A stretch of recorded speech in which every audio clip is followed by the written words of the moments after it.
Whole sports all plays. Whole sports all plays. Rebel soul child got a fist ball. I'm a respawn of ancestors and I'm blessed, They are not him, tell him fess up. I get check stub, hella carefree, nothing scares me, hella reckless. Yeah, I got next up, right? No, we're not the same, cause see when I look in your iris, you likely to talk but not ready to ride. You do better keeping it quiet. My pen is ignited, my soul is enlightened. I like who I am, but I'm biased. The palette is right, and my drip is a fountain. I'm not like these regular guys. All of that talk is misguided. She like the way I make the tape print, but the way I make the words play is grim. I'm the reaper reaching for the kill switch. The label cut the check like the blazement. Something sparking where his brain is. The beat is somewhere where their prayers in. Geronimo, the way I make the bass jump when no parachute is tasted. What is going on, ladies and gentlemen? It is another episode of Throwing Hands. Hands down the #1 MMA show in the world. It's your boy Josh. We got my boy James. What's up, man? How you doing? I'm doing good, man. I'm doing good. How about you? Won't lie, tired, but gotta get used to it. It's used to the grind. Story of our life, right? Story of our life. Sound like a typical Tuesday. Yep, exactly. But hey, it wouldn't be worth it if it wasn't for the hard work, huh? Right. Man, what'd you think about Ben, man? Ben retired this weekend.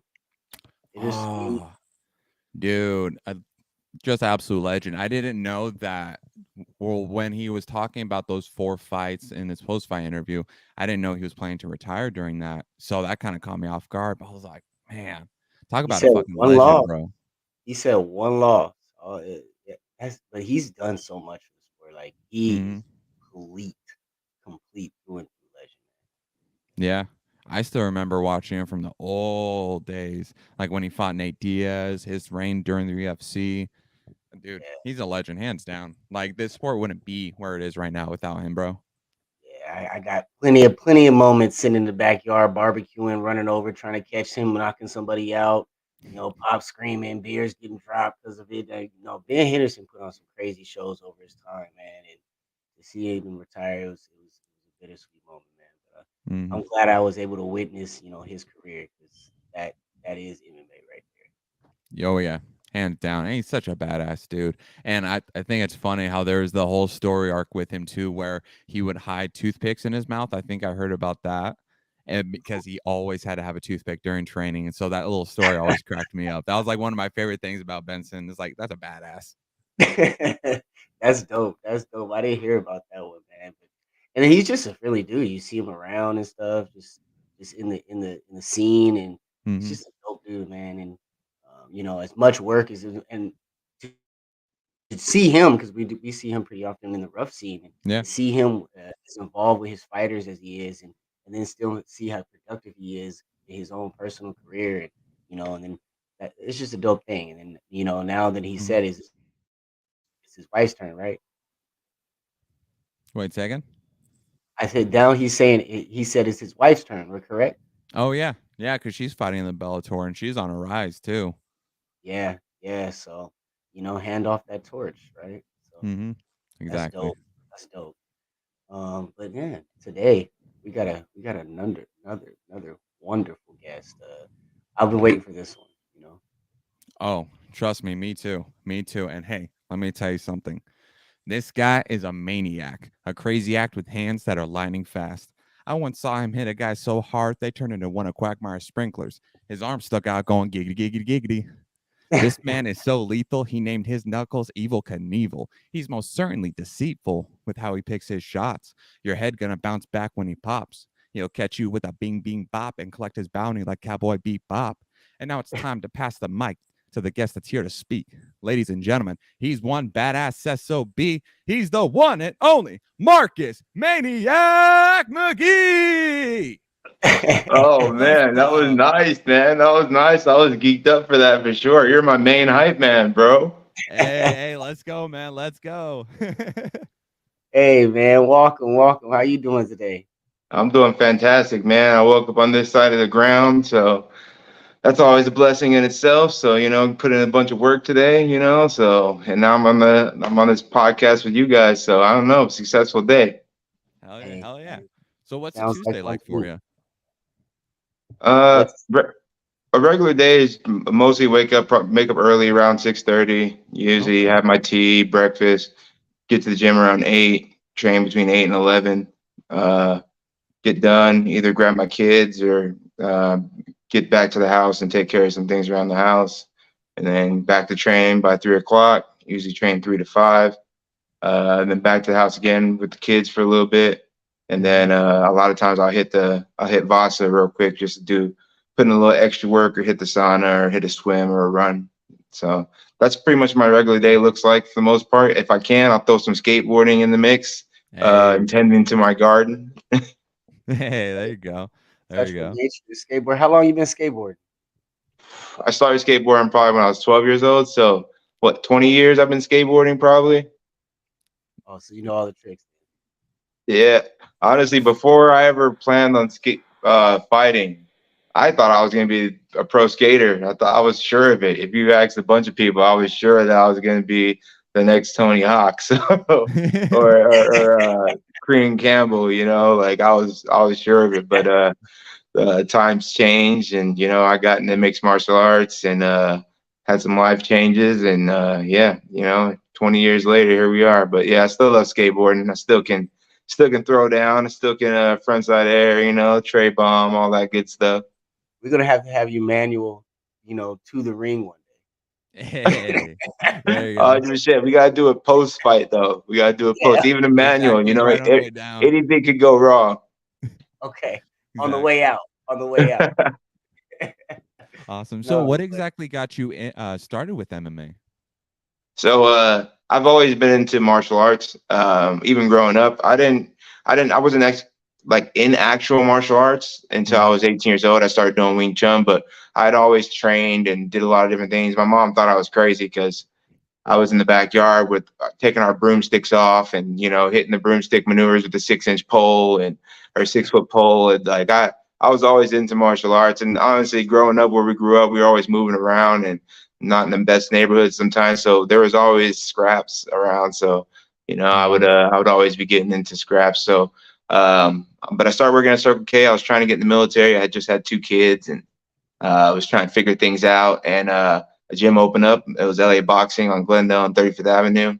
And I just stepped in there. I was working at the Circle K across the street anyways. So once I stepped in there, I started training and got a fight. And I kind of just been fighting ever since. I couldn't pass it up. It was one of those joys in life that, you don't get 2 times. So. Mm-hmm. Yeah, it gives that certain kind of rush and almost like addiction to it, because once you experience it once, you just get hooked from there.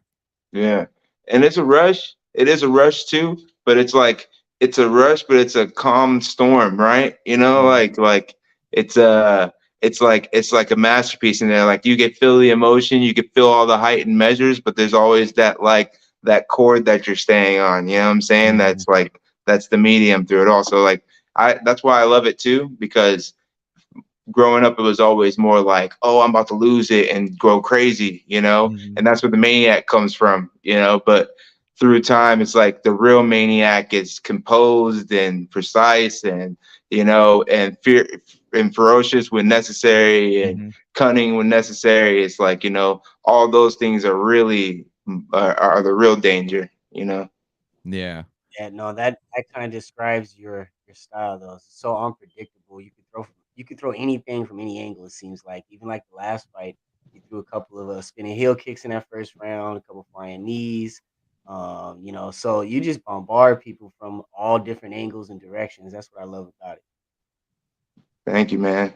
Yeah, gotta keep them guessing. I like to just mix things up and make guys start giving me tells, because that's what it is. People start telling on what they're trying to do pretty quickly once you start going. And a lot of people don't like to get after it. A lot of people don't really, they want to take their time. But I kind of like to get into the fire, get in the fire and throw some of those things. And, sometimes they're flashy, sometimes they're basic, just picking times to throw things. And I don't know, I enjoy fighting too. So I want action from bell to bell. There's moments where I'm like, I want it to be calm, but I just kind of I want to fight, Yeah, that's what blew my mind about the first fight I saw you with. I've I forget which rough event, but it was like 47, 48 when you fought with them, and I saw your performance. It was just exactly how you were describing at the calm before the storm. You were very calculated, and then just when the opportunity presented itself with that fight, boom, it was an instant finish. Talking about Mandala.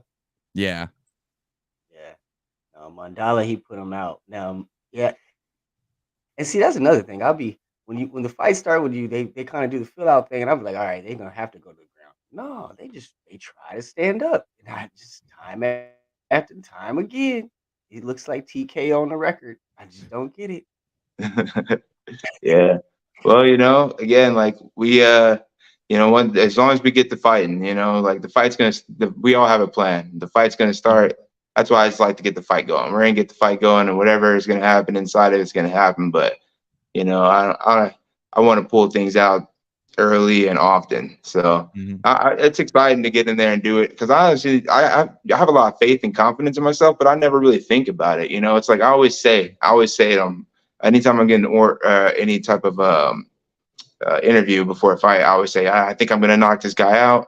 I really have faith I'm going to knock him out. And I say that very confidently like that. But there's always a thought in my mind like, yeah, this guy's coming. He's going to be the best guy I ever fought. He's going to be good 3 rounds. We're going to have a war. And that's my mindset behind it. But the other side of me is like, I just know I'm capable of doing it. I know I'm capable of landing those shots that matter, and changing the direction of the fight. So just being calm in that too. And honestly, I love this game. It's something I've been doing for a long time. I've been in and out for a while, and just being able to be consistent like I've been lately is a blessing in itself. And it's just crazy because a year ago I was working 60 hours a week still, trying to put food on the table. And for the last year, I've been able to just focus on my MMA career. And 4 fights later, here we are, and trying to make things happen. So I'm looking forward to fighting again soon. Hopefully we can get a good matchup and make it make sense and keep on this streak, Yeah. And plus keeping. Oh, go ahead, James. Go ahead, Josh. I was just going to say, and being able to just finish them so quickly as you do, and just the performances you've been putting on, which has been absolutely phenomenal, you are able to have that quick turnaround because it's not like you're going to have as much recovery versus going a full 3 rounds. You're knocking these fools out from the get-go. So you have an immediate turnaround to work to your advantage. Yeah. And that's true too. But politics, right? I hate to be in the politics of the game, but you got to you have to understand every different industry that you're in, right? And coming from the cannabis industry and looking at the MMA industry, even though it's fighting for me, it's also business, right? Like this is business and matchups and making fights and what's the right decision to go to different states and this, that, and the third. It's like all these different options that you have, and it's like, what's the best option? What makes sense, especially for we're around here? Because what's the end goal essentially? The end goal is to get to not the end goal, but like the goal right now is to get to a big organization where we can fight tough guys, but fight them for money, like exactly. Fight them for good purses that make sense and put on a show for the fans too, right? Like put on a great show for the fans, give them everything they want, but also both make good money and be able to feed our families, because that, like on the level that we're at right now, it's not about the money right now. It's about the passion and the dedication and all that stuff. Just because on these lower organizations, we're not getting paid like crazy amounts of money. We're not as far as a working man with a house and a car and all these extra grown man bills, like these purses don't really add up. Right. I mean, but it's knocking on the door. I mean, you're ranked 2nd in Arizona. You're ranked 8th in the Southwest. I mean, it's right there, and that's what you're talking about with that matchup and making sure it makes sense so we can rate that next level transfer, right? Exactly. Because that's the thing. Like I can go fight any of these tough guys, and I'm willing to fight any of these guys. But at a certain point, it's like, when does it make sense to make smart decisions in your career too? Like when does it make decisions? Like what's the point of me traveling traveling far away for a fight against someone who's ranked higher than me, better than me, if supposed to have better whatever their home crowd for not much money. It's like, all right, no, I'll fight that guy, but let me fight him in the Contender Series. You know what I'm saying? Let me fight him in the UFC. Like all that, or like even big organizations still. Like or even just for a good purse, that makes sense. Like just making business decisions still, because we do have to keep the body healthy and going. And like you said, those quick turnarounds are great, but that's not what I expect out of these fights, and I know the other guys don't, even the guys I fought, they don't expect for the fight to have gone that way either. But like this is a brutal sport, and it's not even just the fights, it's the training, right? It's the amount of training that you have to put in and beat your body up to show up to these fights and be there, and it's a grind. You guys know. Yeah. That's why, That's one like, thing. Oh, no, you we go done ahead, done it James. twice tonight. We're both eager But, tonight. I know. No, but that's one thing that we talk about a lot is fighter health, and coming up, and how much is that time period of being able to kind of fill out and kind of do your thing, but make sure you're making that advancement quick enough so you're not taking that punishment too early. Um, and how thin the pro to amateur level has gotten as well. So, it's a lot that goes into it. I think now that maybe in the past they weren't having to go through the same type of instances on the way up. Yeah, And no, the sports changed. Sports changed huge, right? Like I think COVID just changed our sport in a big way too. Just all the names that got thrown in the hat during COVID. Um, how the organizations did things during that time changed everything, especially with that 2-year halt. A lot of things changed. So it's kind of awesome though still to see where it's going, where it's trending, and where it's going to be for the next generation. You know what I'm saying? Like for the next generation, because, looking at it as our sport, it's a great sport. I think it's one of the best sports in the world. But then you look over at the NBA, NFL, all these guys, and you still like Ben. You guys were talking about Ben earlier, retiring, greatest. I think he's the greatest 155er ever. I'm biased, I guess I would say too, because he is my teammate and I've seen him, do all these amazing things. But like as long as he held the lightweight strap, I think he's held it as many times as anybody else, for UFC, and then to almost get it in Bellator against one of the toughest guys, and to beat the guys he beat in Bellator, and to have the illustrious career he had, he should be retiring with $100 million in the bank. That's what he should be retiring with. That's what Pat, all these other guys are retiring with in the NFL and the NBA and everything.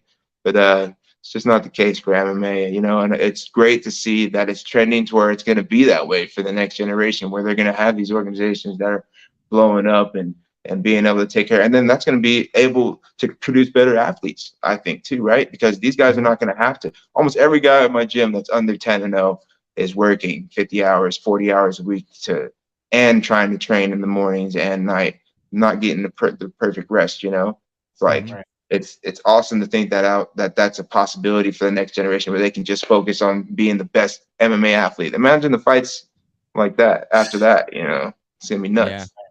Yeah, that's why I have such a not only tremendous amount of love for the sport, but just respect for it, because of just how much work you guys have to put into it. Like what me and James love to really focus and emphasize on is showing the human side of you guys and getting people to understand that you're not only working anywhere from 40 to 60 hours a week, whether it's hard labor or behind a desk, but you're also raising a family. You're trying to pay the bills, cover everything, take care of your kids, do this, that, just trying to have a normal life at the same time. And like you were saying, being at not up to like UFC, Bellator level and still trying to like build yourself up, there's not a lot of pay that goes into it. And you have to really work hard, and you have to work on that passion alone. And in this day and age, like social media seems to play such a big factor in the sport now. That's why me and James are so vocal, like getting you guys here, because we love this sport and we care so much about you guys that we want to see you guys thrive. Yeah, we appreciate it. Like it's awesome to get on these podcasts as well, just to be able to, kick the can with you guys and just chat it up, because it's awesome just to do that. I truly enjoy it. I actually just started a podcast myself. We'll be dropping the first episode tomorrow. Whoa, nice. Yeah, so that's pretty cool. So like honestly, just having you guys that bring me on, it's cool as well, just to get that vibe and feel that energy, because like it's always something I've appreciated and enjoyed, but it's like it's not something that like I was focused on. I was always focused on fighting and trying to train, but it's like there's so many avenues, like you were talking about social media, different things going on, that that are possible out there for us all to do. So it's just like yeah, I had the chance to do it, so I pulled the trigger, and now I'll be dropping one too. I That's saw dope. the little advertising you put out for it. When you were rolling through on the skateboard to grab your That was beer. dope. Yeah, I saw that whole thing. That was nice. I like that. Heck yeah. Thank you, man. Thank you. I appreciate it. Yeah, dude. It's gonna be cool. It's gonna be a cool experience. That's basically Mhm. what we're doing it for, just the experience. Something I've always wanted to do. My buddy wanted to do it. Actually, there's a restaurant out here called the Elevated Seltzer. It's a restaurant slash like seltzer bar. Mhm. And I kind of got linked up with them through my buddy Kyler Phillips in the UFC, trains out of the lab. Uh, and once I had linked up with Brett, we kind of had my after party over there after the last fight, and then just our relationships just grew after that. And we were both talking and just chatting it up and getting to know each other. They just moved down here from Colorado and opened the business. And we just like, all right, honestly, this is kind of cool, man. Like, I like the backdrop. I like these things. Like, let's do a podcast together, Mhm. and here we are. We just started it up, so that's kind of cool too. Well, on the side, we're waiting for the fight too right now, because that's the thing. I was trying to fight end of March, but it's looking like it's going to be April. I'm waiting for a matchup right Mhm. now, and I'm willing to fight like another organization. Like I'm willing to fight. I want to fight good fights too. I just want to make sure I'm making smart decisions, Mhm. because I am trying to get into the UFC. I want to fight the toughest guys in the world. I want to prove that I'm one of the toughest Mhm. guys in the world, and I want to make a lot of money in the process to not only feed my family because that's important too, but Mhm. also just to like be able to give back and do things in the community. There's a bunch of things I Yeah. want to do like that, and yeah, it takes a little bit of backing to do those things. So I'm excited about everything that's happening and what the future holds. Yeah, and you get to build a legacy. Yeah, heck yeah. Heck, something that surpasses me. Something that's not about me. Because like what the thing of social media is like making it about you, right? And that's why Mhm. I've always hated a lot of this stuff. I've always liked it and wanted to do it, but I always hated it because I always felt like it was like self-absorbed, and that was the energy behind it. And you have to like really like think you're like this like special figure. And that's not that I don't think that everyone should feel like they're great people, but there's a certain point where it's like we're a speck. We're a Mhm. speck in the span of time, and do the best you can with your spec. Be the best you can with your spec, but remember, you're a speck. You're a grain of sand. And Mhm. sometimes I feel like the social media and everything has got us in this mindset where we we kind of think we get caught up in ourselves so much, and that's what I don't want to do. I want to do what I can to achieve greatness to give to other people so that they can do even greater things. Absolutely. That's why, like, my own personal favorite saying that I just always tell myself every day is that if you feel that you have the capacity to do great things in this world, then you have this obligation to do it. And it's through that obligation that you'll find reverence in the lives that you change, the people that you bring hope and peace to, and just the opportunity that you build for them. Right.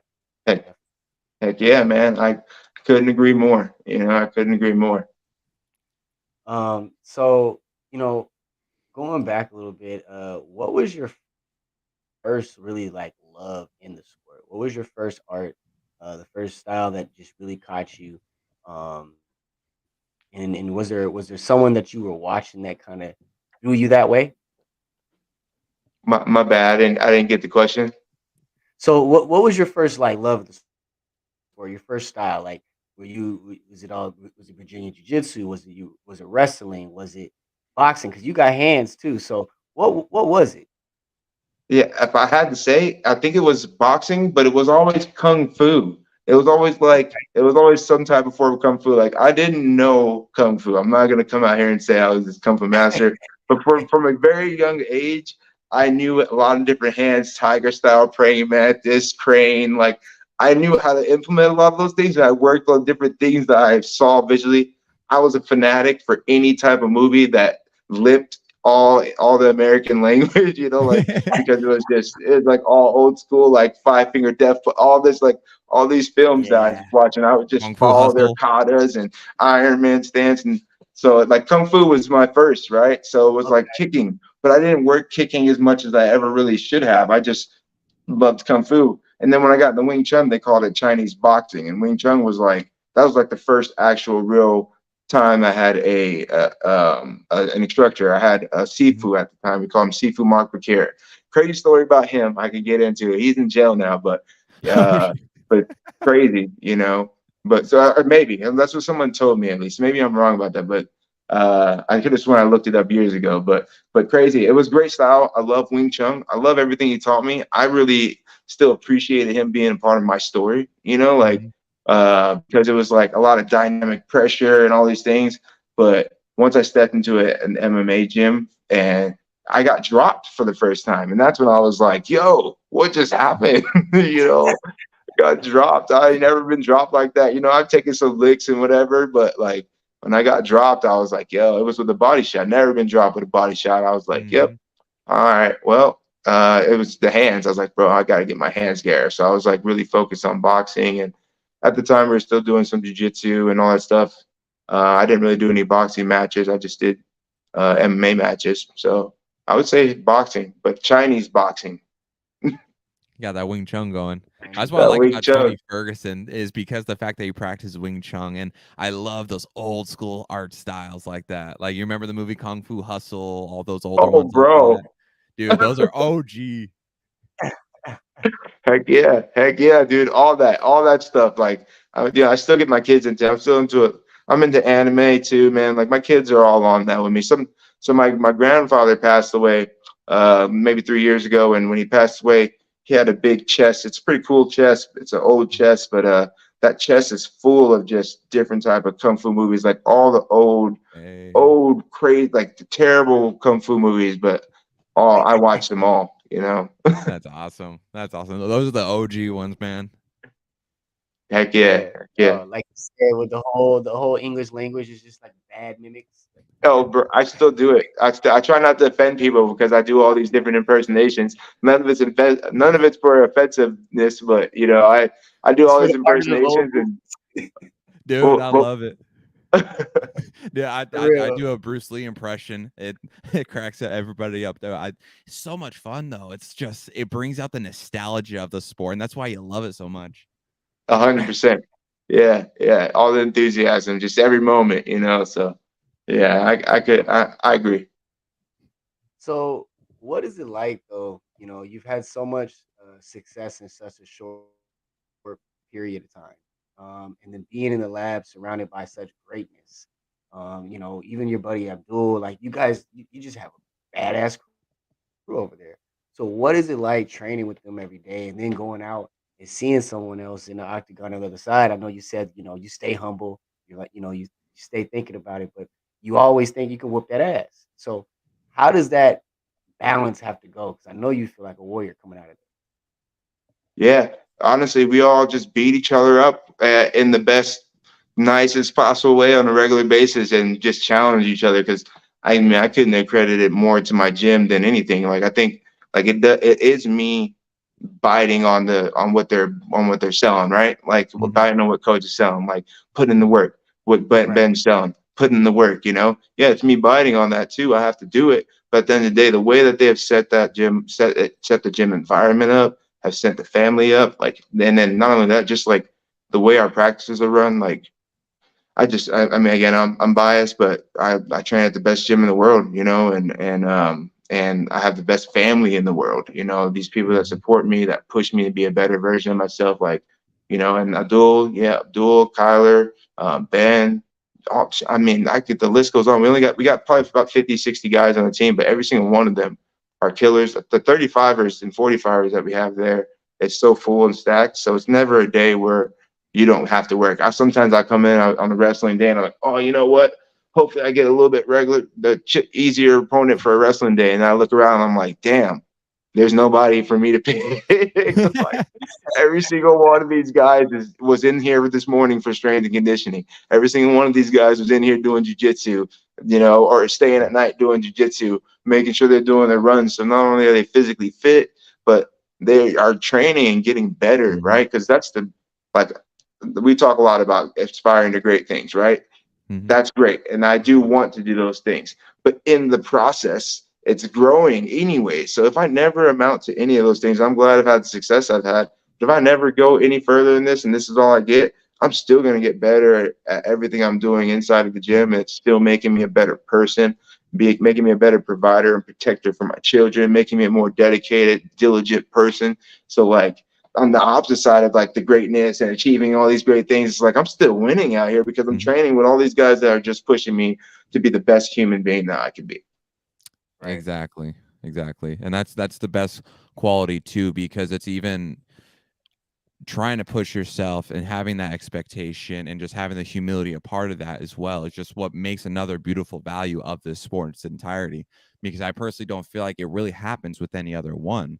Like saying how much your team is important to you. Like when that casual fan, they see you walk into the cage, they only see one person. And yeah, it's just you and the other guy and the referee. But the team is such a big aspect of it, and the work that they put you through. And you know what? It's better to push yourself nonstop and just have the peace of mind from that than to live life regretting what you didn't do, what you didn't try to do. Yeah, exactly. You know, and just and embrace it, you know, and appreciate it, right? You know, like be grateful for it, you know. That's what, like, it's like, again, waking up, it's like, oh, I have to, or I get to, you know. It's like, which one is it, you know? Like you wake up in the morning, which one is it, you know? And a lot of times I just wake up and I feel like I get to, you know. So I think that mindset's just kept me going, and I think it's helped me be able to achieve the success I've achieved so far. And I'm just looking to keep doing it, you know, keep pushing that positivity and believing in the fact that I'm blessed that I get to. Exactly. Yeah, no, for real. And so we're gonna start asking a couple of questions that we usually ask. So I'm gonna start off with one of them. Who would you say that you grew up watching that you would say most reflects your fighting style? That most reflects my fighting style. You know, I think I have flashes of TJ Dillashaw, but in a different type of, I don't know, in a different type of manner. There's certain things that he does that I do similar, and I've always like really liked his style. And then another guy, it's crazy to say because they're kind of two different dynamics. Is Jose Aldo, right? Like I feel like I really have a Jose Aldo-esque style, you know. And it's just like it's like I don't know. I think I have a lot of different styles because I can mimic a lot of different guys too, and I understand like movements and understand body placement and footwork, and that's the great, like, that's the part about like getting better and getting more in depth into the game and understanding like so many different things and just learning from so many different people. That's another great thing about the lab and different places as well that I've been training, but. Yeah, I would say probably those two if I had to compare myself to anybody. Nice.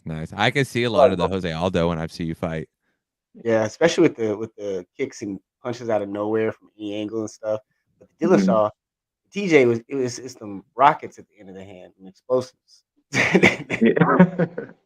Yeah. And I think it's just the only reason I say TJ is because I switch stances. Like I'm fluent in both stances. You know, if you look, even if you go through my Instagram and look at my Instagram and different posts I post, it's like, oh, he's fighting, or he's hitting pads southpaw. Oh, he's hitting pads orthodox. Dang, it looks the same. You know, it's like I'm ambidextrous. So, and I always thought Dillashaw was pretty good at ambidextrous too. He switched that southpaw, be able to use the lead powerful, use the rear powerful on both sides. And that's like some guys can switch, but they can only use either hand or either side, rear side attacking. Instead, like they can't use lead side if they switch, or are only good with their rear on their regular side. You know, they only kick on that side. Yeah, they only got like one set. That's the struggle I have right now when training, because like I fight one way and I feel like my hooks with my right hand are stronger, but then when I try to switch southpaw, it feels completely different and my footwork feels off. So that's been probably the biggest critiques that I've really been trying to work with my sparring and my stand up. And the thing I always say for that is just like making sure that you're always in a position to be able to attack, right? Especially with your footwork, you know, getting to a point where you feel comfortable in the way that you're moving your feet, to where at any time you needed to stop on a dime and throw something, or pivot and throw something, or whatever you need to do, you could do that. And that's why I believe in switching stances, right? Because switching stances gives you the opportunity to do that. It gives you the opportunity that instead of moving straight back, because a lot of guys move straight back, and I'm suspect of doing it sometimes. Like Luciano hit me with a shot with me moving straight back in the last fight, It's like those shots do come. But that's not what we really want to do, right? We want to be sitting off, hitting off an angle, making them have to chase you, pivoting out, something like that, check hooking, all these different options we have, right? But if you have both sides, then you're never really in a bad position, because even if you angle off, you can still switch that stance and still be safe, Usually catch them in a compromising position doing those switches. What you say? I said you usually catch them in a compromising position doing those switches because they're not looking for it, or they're attacking a spot, and then that spot switches up on their ass, and they're like, "Oh shit!" Yep. And then new options become available, right? And they're not up on those options, so now they're getting caught because they thought, "Oh no, that rear hand's in the back." Well, now it's in the front. Now it's in the front. Now you get them thinking, and see, when you start thinking and stuff, that's where stuff started going that's wrong. when you're screwed. Yeah, definitely. I'm notorious for that. I like working the body. I like going up top. I like to keep it. I like to hit all the targets. As many targets as possible. Something about that. Something about hitting up high and then hitting down low and hitting up high, or hitting high, low, up high. It's just like I don't know. I guess nostalgic. I've always loved it, watching boxers that can do that, that can change those levels, hit body shots, stay in good safe distances, and then follow up with shots afterward. I've been trying to look up on some of these old boxers that did a lot of those things and learn from them as well. But it is MMA, so I understand there's certain tools that we can bring in there that aren't from boxing, but we have to understand there's vulnerabilities as well. Yeah, because it's not just stuck to one dimension. You have to factor in whether or not they pull you to the clinch, go for a takedown, get you with a kick, any of that.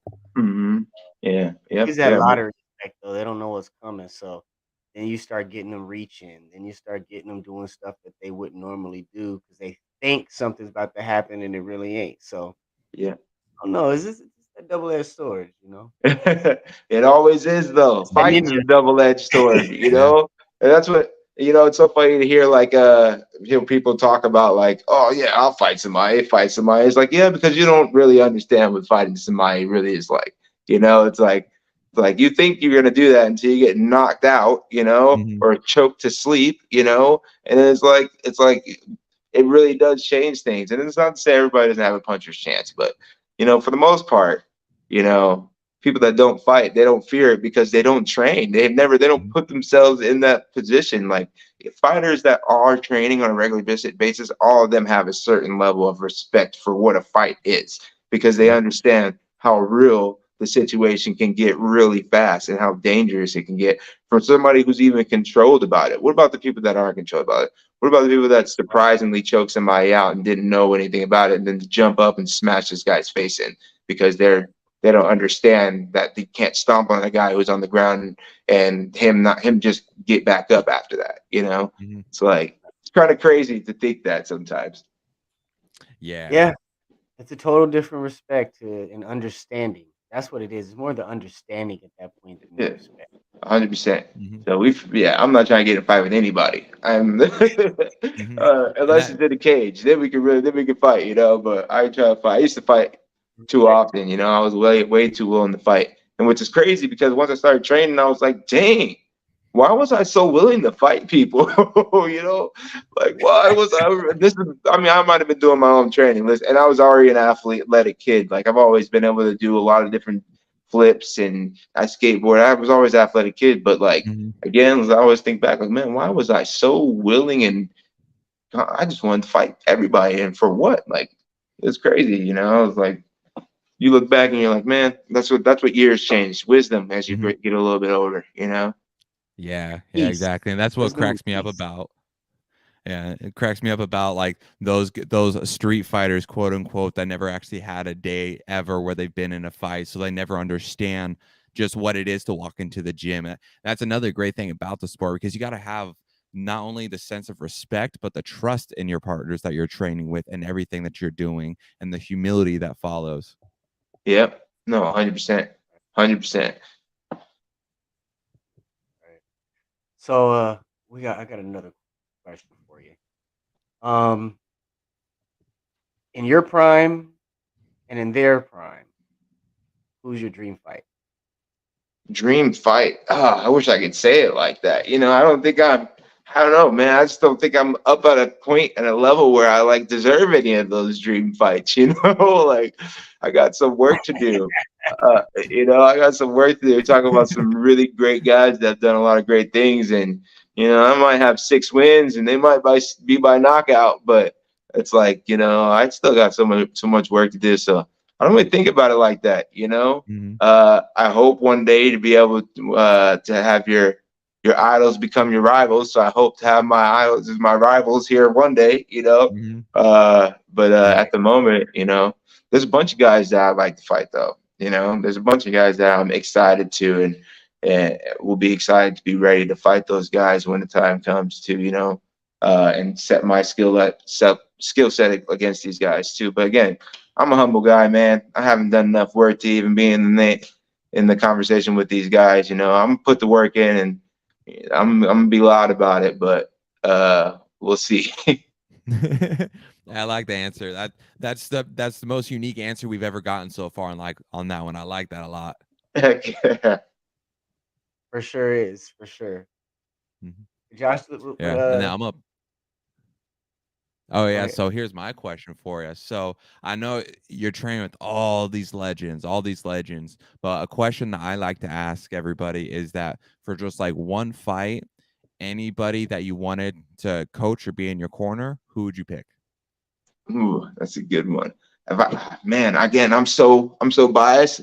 I love my corner. Like I love my corner. I feel like I always have the best corner. I got the 4 guys in my corner that I love having in my corner. I got I know John you got Crouch. I legends. got Randy Stanky. I got Talon Glasser, and I got Kyler Phillips. Like, man, I think I've just been with so many moments with those guys, and they know me the best too. Mhm. Um, and yeah, I love that. Like when I get my first UFC fight, that's who's coming with me. Nice. Nice, nice. Yeah, John Crouch, he's a badass dude. And he's big too. Like the first time I met him, I was like, "Holy shit, he is intimidating." Yeah, no, 100%. Yeah, he's a big guy too. You don't Yeah. realize it until you get around him. You're like, oh, he's a bear. Yeah, he's a bear. Yeah. Yeah, he's so that's I love his passion too cuz he's so passionate about you guys. Yeah. Well, he's in there with us every day. Dude, he doesn't miss days. It's crazy. Damn. It's crazy. And that's why it's like measuring up to the people around you, right? It's like man, it's like trying to measure up to him. And he might not be in there training with us every day, but he shows up every day for our practice for us to get better and be the best we can. Not even just our regular practices. Morning jiu-jitsu practices, he's teaching him all the time. Mhm. Like when you I don't know I feel like when you spend that much time with somebody, it has to be more than just not just for the sport. He's already passionate for the sport, but it's also becomes like a whole it's an emotional connection there that Mhm. you form with somebody, and you want to see them be the best that they can be. And he truly is invested in that, whether he chooses to or not to. It's like he almost is already investing into you every day, and he feels it. and Mhm. and I think it's a beautiful thing, and that's why you can see all of our, not just my relationship with John, but I feel like a lot of the guys at the gym have like a really, really good relationship with John, and really look up to him as a head coach. I mean, and our other coaches too. Mhm. Randy and Rob Emerson, and uh, you know, even like Jared Cannonier. He does Mhm. a lot of helping with coaching and showing certain things, and he's really invested in a lot of the guys too. Like that's the other thing too. The higher level guys are invested in the other guys that are just coming up, and then Mhm. that's awesome to see too. Like want them giving back to the guys that are trying to do the same thing that they've been able to accomplish. Yeah, and that's Right. the other beautiful thing about this generation coming through because if you think about it, when it was back during Pride, the beginning days of UFC, they didn't have these same type of idols with all this experience and knowledge and value to bring, or even all these resources to begin with. And now in this day and age, they have the opportunity to pass everything on to you guys and the generation coming forth. And that's what I like about John too, because like you're saying, like he's that invested. He sees the bigger picture of not only you guys on a personal level, but as a whole, and just what it could do for everyone. Yeah, no, 100%, 100%. You could feel it all. You can feel it. You can feel it in his voice and the way, like me having him in my corner, and then just being with him in other people's corner. You like, and then being with him a fight week too. Like I always say that, like there's nothing like a bond you have with somebody that you've done a fight week with. Like I went with my buddy Alex, and we went over to Portland for him to fight. And I just feel like, just us going for that week, we didn't really talk much before. We've always been cool in the gym. We always crack jokes, but he's a 205er and I'm a 35er. So like, like we don't really, we might trade together a little bit, but not really, so, Yeah. But we always joke with each other, make jokes and everything. And then all of a sudden we end up getting, he gets a fight up in Portland for King of the Cage and he needs somebody to go with him. I'm like, heck yeah, I got you. It was like, they asked me Wednesday, we had to leave Thursday at like 3:00 in the morning, so we took off, and I just think like that travel and then being there with the weight cut and, helping out with that and just being a part of a pivotal moment like that just builds a bond. I felt like me and him like had a bond, have an even more in-depth bond with each other now, Yeah. Yeah. And it's that camaraderie too that comes with the sport and just that brotherhood too. Yeah, 100%. Like I feel like he's my brother now. Like all right, man. I just want to see him do great things, and that's what it felt like being in the corner. I was like, man, I just want to see him do the best he can. And he went out there and killed it. He did a great job and ended up knocking the guy out. I was super happy for him. Hey, that's what's up. Yeah, I mean, shoot. Last rough, there was a champion out of the MMA lab. Oh yeah. Yeah, Alexis, the 155-pound champion of the world for rough MMA. Yeah, no, Alexis is the man, dude. And I could say enough good things about him. He's helped me out a bunch too, just wrestling with him. And I mean, he is a gorilla. If you guys ever get a chance to come over to the lab and even just do any jiu-jitsu with him, he is a gorilla. That man grabs you, you're gonna have some work on you. Not only that, I can't wait to see these guys until these guys have to see his hands. He's coming along with his striking like crazy. I can't wait till these guys have to see his hand. He's gonna start sparking some of these guys. So, didn't he announce going pro? I said, didn't he announce going pro in the ring in this last fight? I don't even know. I can't remember. I think he did. Yeah, I don't have to go back and watch the end of it. I know he looked ready because like I was impressed with his not only his wrestling but his composure throughout it too. Oh yeah. He's a wrestler. Yeah, like he wrestled all through high school. Yeah, I mean his wrestling is ridiculous. His wrestling is ridiculous. He has pretty high level wrestling. I mean, even Ben Henderson uses him a lot. Just because he's one of the toughest guys in the mat. Like his endurance is nuts. He's strong as an ox. And again, he's just really good. He's just really good at what he does.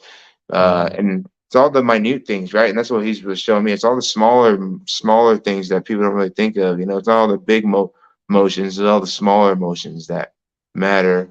And it's kind of crazy just to watch him work because it's not like he's doing anything super fancy a lot of times. A lot of times it's A, B, C, in that order, or it's CBA, it's BCA. Yeah, exactly. It's like how the saying goes. I think I mentioned it in another interview I did before, but it's amateurs do it till they get it right. Pros do it till they never get it wrong. Yeah, exactly. And he's pro.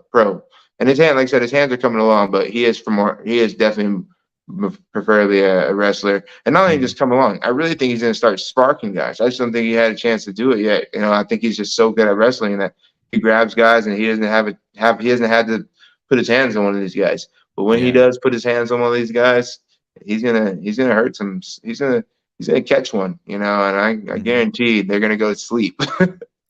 Yeah, I can't wait to see him fight again. Dude's a killer, and you can tell just by the look that he has on his face too. That tells you all. Like you could tell he could fight. He could throw hands. Oh yeah, he's coming to do business too. That's why he goes to what he knows. Like he's gonna wrestle guys because why not? If I was him, absolutely, why not? I'm gonna wrestle these guys up. He grabs guys guys don't have a chance. It's like, why do this guy better be deserving of his hands? So someone's gonna have to be deserving of his hands. They got to counter the rest good now. where they're gonna have to earn the hands. They have to earn the hands after they out wrestle or get out of something and make him have to throw, because they got a problem with their hands. He poses distance really well too.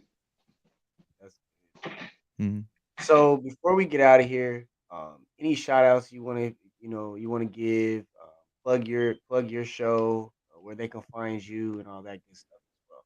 Heck yeah, man. Well, first, I just want to say thank you guys for having me on. I've honestly been excited about this. I was a little nervous. Honestly, I was like, oh, man, I'm jumping on the pod. I had looked up your guys' show, so I was trying to, get myself ready and everything. I put my banner up in the room. I have a couple different banners I'm putting in my little gym, but trying to get my own little section set up that looks good. So I appreciate you guys having me on.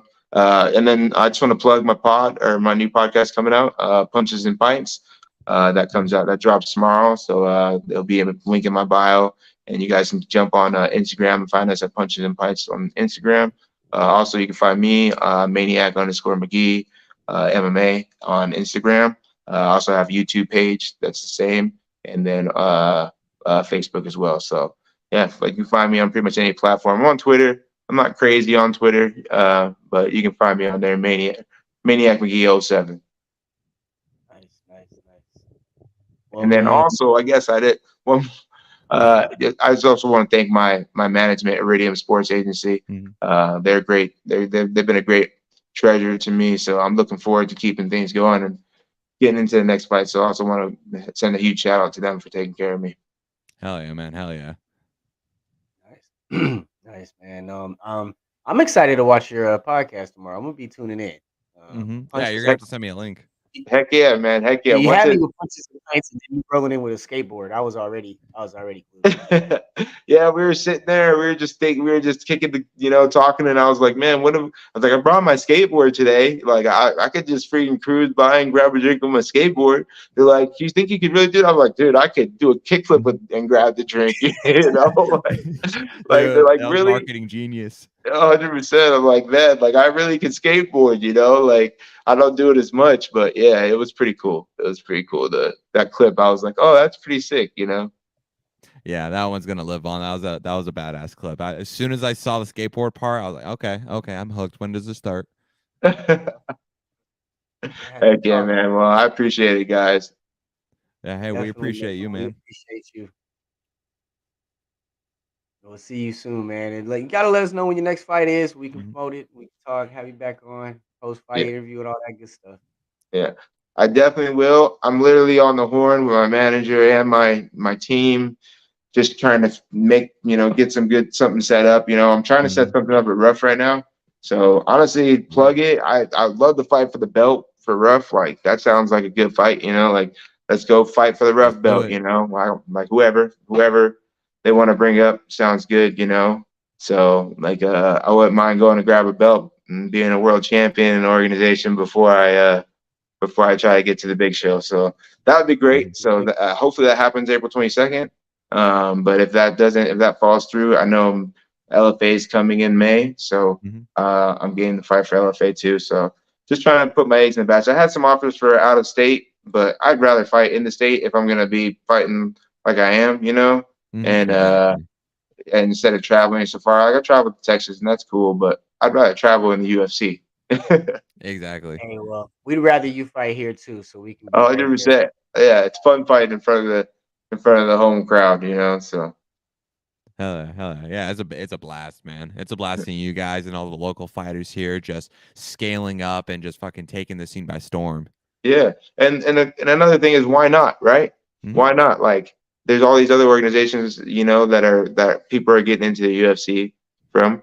Why not? I'm not saying that nobody else has made it from the UFC from Rough, but we want to get to the point where they're handpicking people out of Rough. They're coming to Rough and handpicking them right out of Rough. Like, yep, you got the guys, right? Let's pull those guys. Like, yep, to the UFC. Like LFA does that all the time, right?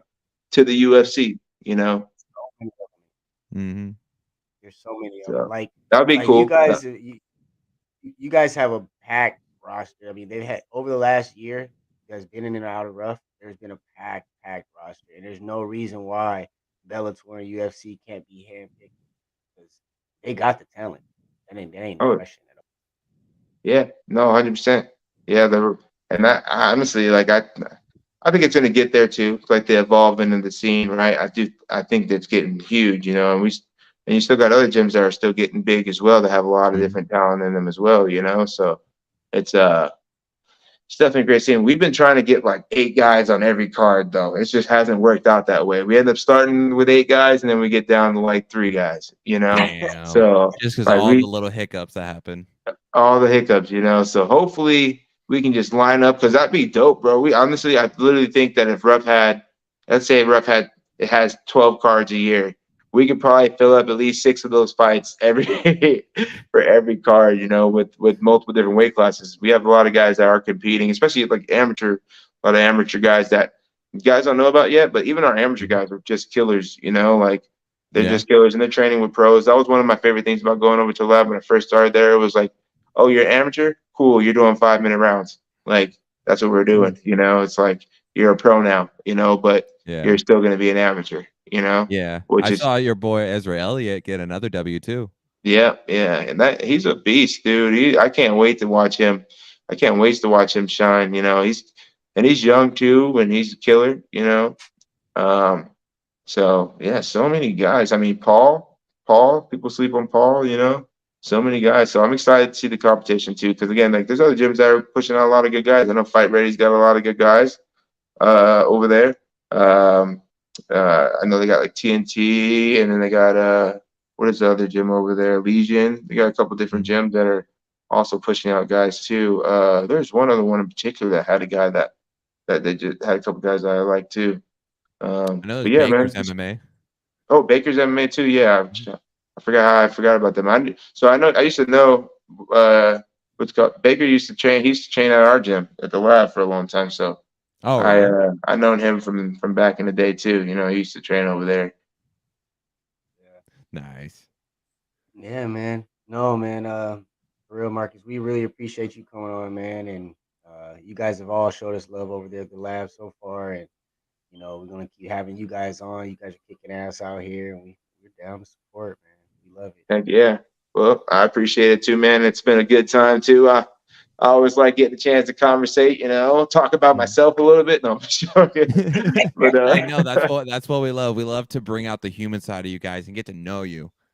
100%. And that's what it is, right? Like it's just getting on here and just chatting it up, talking about relevant things and talking about life and then everyone's just living life, right? Like and it's so funny because again, that's just our mentals and our egos that push out perception on other people and what their lives are like, So for me, that's just like I love what I'm doing. I'm enjoying every moment of it. I'm growing, becoming a better person.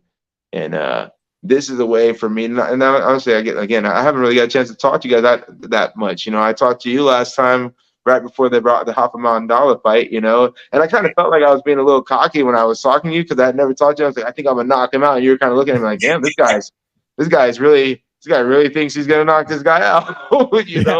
I still remember when we did that little interview, and then we had that one dude that walked in front of our interview, and we both looked at each other like, man, the disrespect. Yeah. I was like, it was like that too. I forgot about that. Yeah, I was like, bro, okay, like I'm a nicer person, and I'll wait, walk around, like say excuse me, something, He just walked right through, like, yeah, I run this. No, man. You guys are fun, man. And Abdul, like the first time I met you guys was you and Ann and Abdul out there. And it was after you had just knocked out, I think it was the Magala fight.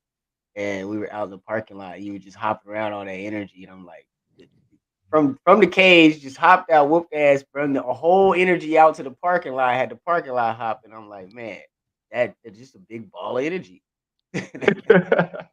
Yeah, that's literally what it is too. I think everybody at the gym will say that too. I bring that energy, and I think it's not like a fake energy. It's just like that's how I choose to kind of look. That's what gets me going too. I guess it's a selfish energy, even you could still say, because like when I wake up, I push that energy out there even more so than I want to sometimes, just so that the vibe is like that, because like that's what it's about, you know, like it's a beautiful thing. And I think Neil deGrasse Tyson or whatever his name said, like the infinite chance that you even made it to be alive is great, so don't squander it, you know. And when he said that to me, I was like, well, not to me in person, but on on the phone, he said it. I was like, you know what? Dang, that's not even the lie. There's a lot of people that did not live, and you know, I got 32 years so far. Like, man, this has been great. So I'm gonna push that energy. So yeah, I try to bring it with me everywhere. Yeah, it's the authenticity of the maniac. Heck yeah, heck yeah. I think people trip out too when they meet me, like the maniac. Oh, I didn't expect you to be who you are. I was like, I don't know what you expected. I don't even know. I don't even know what to expect anymore. Like it's just coming. Exactly. That's the beauty of it too. 100%.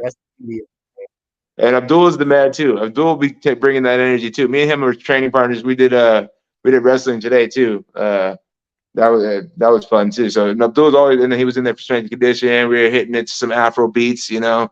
Abdul's the man. And I spent a lot of time with Abdul too, you know. I've been with him. I went with him for a couple of his fights too.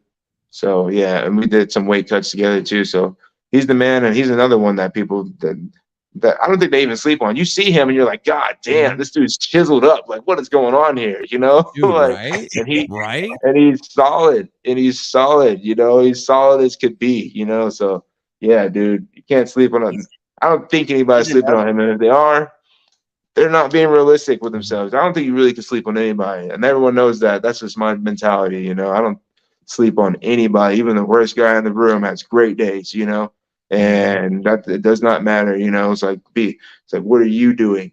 And Abdul is one of those guys, and he puts in a lot of work too, you know. And he's supporting his kids and taking care of business the way I like to see a man take care. Just on another note, the men that these guys are being, right? Like as a father myself and a husband and trying to do things right, and I've always been doing things right my whole life. To be surrounded by other men who are really trying to be men and not this toxic masculinity nonsense that they talk about, but like real good men to their daughters, good men to their wives, good men to their sons, good men to their mothers and brothers. You know what I'm saying? Like trying to be a good man and just do right by the people inside of your life, you know, and not just do right for them, but do right by yourself. Do the right things for yourself so that they don't have to take care of you, you know, and make up for it, you know. So that's a beautiful thing. That inspires me in a huge way. And then let's just talking about Abdul. Abdul is one of those ones that inspires me because that's what I've been doing. You know, I've been taking care of my family and chasing my dream, and I'm gonna keep doing it. You know. Hell yeah, and we support you, man, 100%. Thank you, brother. I appreciate it again, man. You guys are awesome for having me on. It's been a joy, honestly. Yeah, we got to do this again sometime, man. Maybe after I get the pod going and I get a little bit more spiffy in the way I speak, you know, get some new clothes and attire, I could jump back on with you guys, you know, get a fresh hat, you know, maybe my hair done. Hey, man. We're going to have to come to your pod next time. We're going to have to come out there, have a pint, talk about some punches. Bro, I'm saying that sounds good to me too, bro. That sounds good. I'm about to have you guys jump on. Yeah, bro. I'm more than down. That sounds great, man. I'm actually gonna hit you guys up. That sounds like a plan. Let's do it. Hey, bet, man. That'll be awesome. Heck yeah, guys. We'll talk soon, bro. All right, sounds good. All right, peace, man. Peace. Another great one. That was. We always find a way to top it every time. Again, just more fantastic guys on. Yeah, no. I'm glad we had Marcus on, man. Duel, now Marcus. I mean, the lab is dope, man. We've always talked about them. They just put out great guys, and they're trending upward. Like you said, it's just only a matter of time before they start knocking down the doors of Bellator and UFC. Mm-hmm. They can't overlook them for too much longer, man. Yeah, Exactly. And it's always such a blast getting to know these guys too. Cause I was actually thinking in my head of bringing up at this point of the episode was exactly what he was talking about. Like even just like getting to understand the guys behind the scenes and like the nerves that start to pick up a little bit and just learning how to work with it and everything. Cause like you and we had a conversation recently where it's like, sometimes it's like you get in your head and you think, or you have a bit of those nerves, but to me, like that's just showing the human side of us ourselves. And it just shows how much we not only truly care for this sport and for these fighters, but how much we care about doing right and doing everything the best possible way for these guys. Right, right. Still like doing your little research beforehand, if need be, or things like that. I don't know. I definitely like right before the lights come on, so to speak. I definitely get a little jittery, but once they come on, it kind of just, Mm. goes. Especially with the people we've had on lately as well. Not even lately, just the people we've had on in general makes it a little bit easier. Mhm. Especially when they have personalities and they got the energy and they bring it as well. So Yeah, exactly. And that's the beauty of just this whole experience is getting to know these guys and getting to get comfortable and kind of, right now I say we're all kind of starting out. So we're starting out together and we're all catching our stride. And it's just an amazing process. yeah, yeah. My bad. Gosh. And you're disappearing from the shot, man. No, I'm kidding. Am I? Yeah, you're like blacking out a little bit. Am I? Uh-oh. At least it's not with alcohol. At least it's just the screen. It's just a screen. That's good. That's good. Yeah. No, but man, yeah, another good episode. So next week we're gonna have Jose on. Mhm. He's making his pro debut in Muay Thai at Rough 53. Which will be next weekend. Rough. Was it the 25th Yeah. down there? Yep, down right there. there. Mm-hmm. Yeah, beautiful. Yeah, Route no. 53, March 25th. Mm-hmm. So this is the first time Muay Thai's been pro Muay Thai has been here in about eight years, right? Is it really? Wow. I think so. 8 to 10 years or something of that nature. It's crazy, man. Crazy. And we get to be a part of it too. Mm-hmm. There's gonna be a lot of action. Boots to butts, man. There's gonna be a lot of boots to butts. Yep, hands down. Don't put your hands down. You get yourself flat. Okay, better keep your hands up. Hands up, James. Come on. We're gonna have to go do some sparring later. No. Hands up, man down. That's what it is. Hands up like this. No. I remember watching Sean O'Malley. Actually, he did that one video where he was like, "Okay, keep your hands up like this, gah, just like that." So, before we get out of here, anything you want to say? Nah, it's just a blast as always, man. Every day we find a way to just make this experience more worthwhile, and it just, dude, I love it, man. I love it. Yeah, I totally agree. I totally agree. The year's shaping up to be great. This was what, episode 10? We're Yeah. only 10 episodes into the year. It's been great thus far. Look out for some more announcement. We got Louis Abashar coming on soon. Mm-hmm. We got Enrique Barcinas. Enrique Barcinas is coming on soon. So yeah, we got some names coming your way. So stay locked in. And if you haven't already, download ASAP Sports on your favorite device. Do it. Find us on Google Play, find us on Amazon. You can find us on Roku, or just download us on your smart TV. Just go to the App Store. Until next week. Peace. Whole sports all plays. Whole sports all plays. Rebel soul child got a fist balled. I'm a respawn of ancestors and I'm blessed, They are not him, tell him fess up. I get check stub, hella carefree, nothing scares me, hella reckless. Yeah, I got next up, right? No, we not the